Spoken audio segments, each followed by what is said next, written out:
مصطفیٰ جان عالم پہ لاکھوں کروڑوں اربوں درود و سلام۔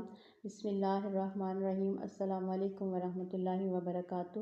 میری پیاری اسلامی بہنوں اور بھائیوں، اللہ تعالیٰ ہم سب کو اپنی رحمتوں سے نوازے، ہمیں قرآن سمجھنے اور اس پر عمل کرنے کی توفیق عطا فرمائے اور ہمارے دلوں کو ایمان کی روشنی سے بھر دے، آمین۔ آئیے آج ہم سورہ آل عمران کی آیت نمبر 25 کا ترجمہ پڑھتے ہیں۔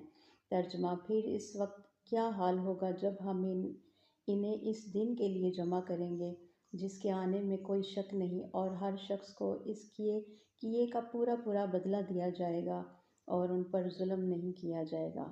تفسیر: اس آیت میں قیامت کے دن کا منظر بیان کیا گیا ہے۔ اللہ تعالیٰ فرماتے ہیں کہ ایک دن ایسا آئے گا جب تمام انسان اللہ کے سامنے جمع کیے جائیں گے، ہر انسان کو اس کے اعمال کا پورا بدلہ دیا جائے گا اور کسی کے ساتھ ذرہ برابر بھی ظلم نہیں ہوگا، یعنی جو نیکی کرے گا اسے نیکی کا بدلہ ملے گا اور جو برائی کرے گا اسے اس کا حساب دینا ہوگا۔ حدیث مبارکہ: رسول اللہ صلی اللہ علیہ وسلم نے فرمایا، قیامت کے دن بندے کے قدم اس وقت تک اپنی جگہ سے نہیں ہٹیں گے جب تک اس سے اس کی زندگی کے بارے میں سوال نہ کر لیا جائے کہ اس نے اسے کس کام میں گزارا۔ سنن ترمذی۔ ہمارے لیے یہ سبق ہے کہ ہمیں ہمیشہ قیامت کے دن کو یاد رکھ کر زندگی گزارنی چاہیے۔